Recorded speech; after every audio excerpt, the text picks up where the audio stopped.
오늘은 요단강 서편에 있는 이 가나안 땅의 분배 가운데서 두 번째로 분배받은 족속이 바로 에브라임 족속과 므낫세 족속이다라는 이야기를 하고 있습니다.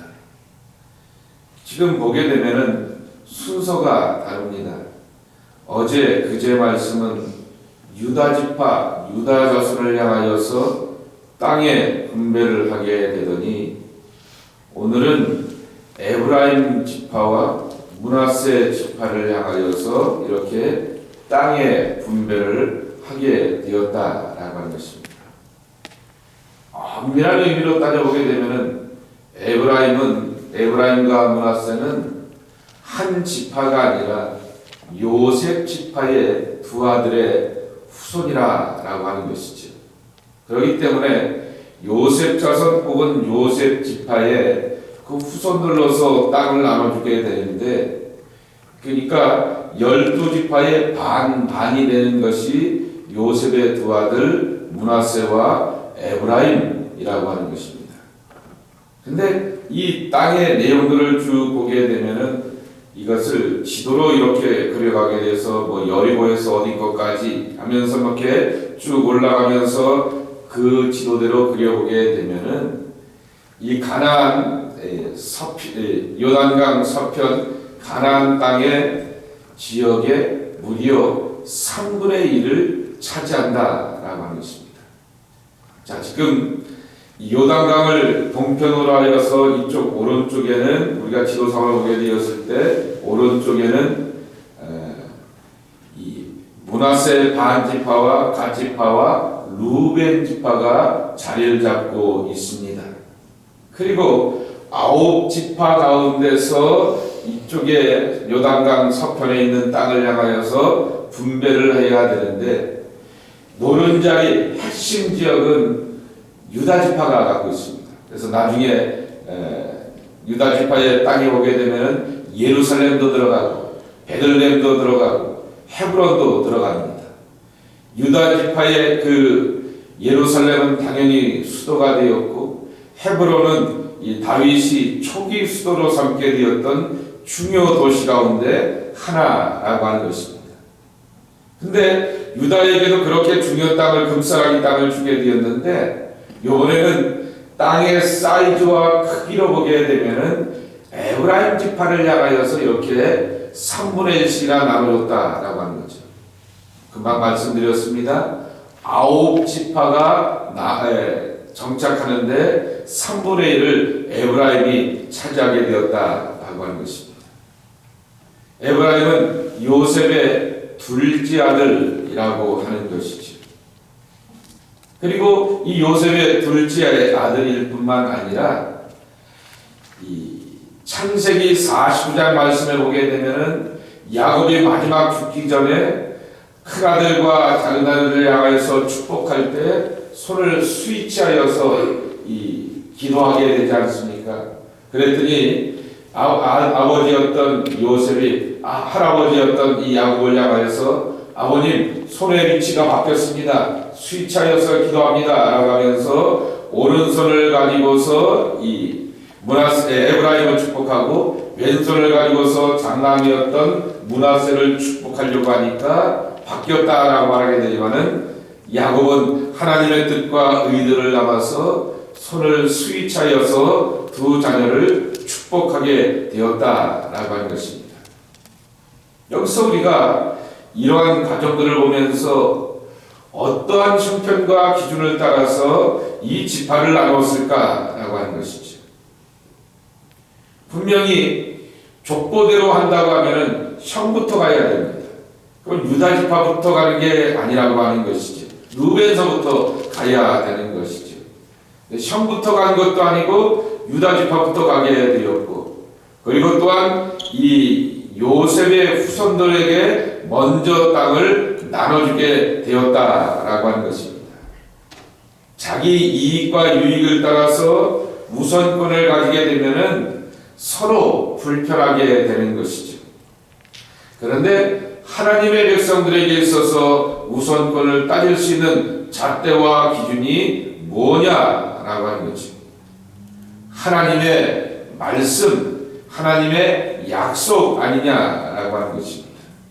결국 여호수아는 이 12지파에게 땅을 나누게 되었을 때 창세기 49장에 나오게 되는 그 야곱의 축복을 따라서 12지파가 받아야 될 그의 지역과 땅에 대한 안배를 하였음을 찾아봐 볼 수가 있는 것입니다. 창세기 49장 22절 이하의 말씀을 보게 되면은 요셉 지파를 향하여서 이렇게 축복합니다. 요셉은 무성한 가지가 되며 그의 형제 중에서 뛰어난 자가 될 것이다 라고 하는 그러한 약속대로 이 땅의 안배를 받고 분배를 받게 되었을 때도 이 뛰어난 자가 되고 무성한 가지가 되는 복과 은총 가운데서 이러한 결실을 얻게 되었다라고 하는 것입니다. 결국 하나님으로부터 축복받는 축복의 손길이 누구에게 먼저 임하느냐라고 하는 것이 중요하다라고 하는 것이죠.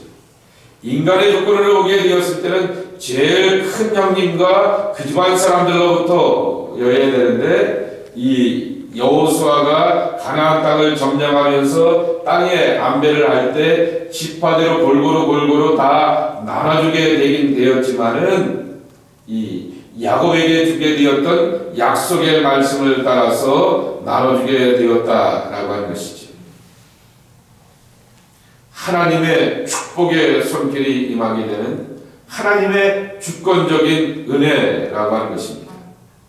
에브라임이 더 나은 삶을 살았기 때문에 에브라임을 먼저 챙겨서 니네 3분의 1 가져라고 하는 것이 아니라 하나님께서 말씀하시게 되었던 그 은총 때문에 라고 하는 것입니다. 근데 문제는 이것에 대하여서 일부가 이의를 제기하긴 하지만은 대부분의 나머지 지파가 이것을 그대로 따라가게 됩니다. 은혜가 은혜되게 하는 순종의 모습이 이 안에 있게 되었다라고 하는 것이죠. 왜 이렇게 나눕니까? 여호수아에게 이의를 제기하면서 명분을 제기할 수가 있을 것입니다. 형님 먼저 순서대로 라고 하면서 얼마든지 이의를 제기할 수 있음에도 불구하고 하나님께서 야곱에게 감화와 감동을 주셨던 그러한 축복의 내용대로 여호수아는 땅을 안배하기를 원하였다라고 하는 거죠. 야곱이 축복하는 것은 그냥 아버지가 자식들과 손주들을 향해서 축복하는 그 축복이 결코 아니다라고 하는 것이죠. 제사장의 축복이었고 그 제사장의 축복은 자기 권위 따라서 하는 것이 아니라 하나님의 거룩한 감화와 감동 가운데서 나누게 되었던 그러한 축복이었다라고 하는 것입니다. 반대로 또 이 은혜를 향하여서 거스리면서 불순종하게 되었으면 결국 그 안에서 분란을 만들게 된다라고 하는 것입니다. 내가 분란의 불수시기가 되는 것이 아니라 축복과 은총 가운데 순종의 불수시기가 되어서 더 귀하고 값지고 놀라운 하나님의 일에 쓰임받는 우리가 되어야 하겠다라고 하는 것입니다. 그런데 문제가 하나 있습니다. 16장 10절, 16장 끝은 에브라임 지파에 대하여서 이렇게 정리를 하게 됩니다. 16장 10절입니다. 제가 다시 한번 읽어보겠습니다. 그들이 겟셀에 거주하는 가나안 족속을 쫓아내지 아니하였으므로 가나안 족속이 오늘까지 에브라임 가운데 거주하며 노역하는 종이 되니라 라고 이렇게 말씀하여 주고 있는 것입니다.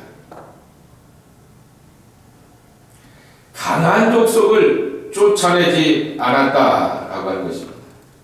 가나안 정복의 전쟁은 헤렘 전쟁이었다 말씀을 드렸습니다. 헤렘이라고 하는 말은 이 멸망, 역겹다라고 하는 거죠. 역겹기 때문에 멸망시켜야 한다라고 하는 것입니다. 가나안의 문화와 가나안의 종교와 그러한 이방 신앙이 하나님 보시기에 역겹기 때문에 멸망시켜야 되고 철저하게 내쫓고 지파로 배척시켜야 된다라고 하는 것입니다. 근데 에브라임 지파의 끝을 보게 되면은 가나안 족속을 쫓아내지 아니하였으므로 그랬습니다. 에브라임 가운데 거주하는 노역하는 종이 되었다라고 말하게 되지만은 이 가나안 족속이 결국에 가서 사사시대 사사기의 말씀 속에서 왕들의 시대 가운데서 그 열왕기와 사무엘서와 역대기의 말씀 가운데서 이스라엘이 타락하게 하고 우상 숭배하게 되는 이유가 되었다라고 하는 것입니다.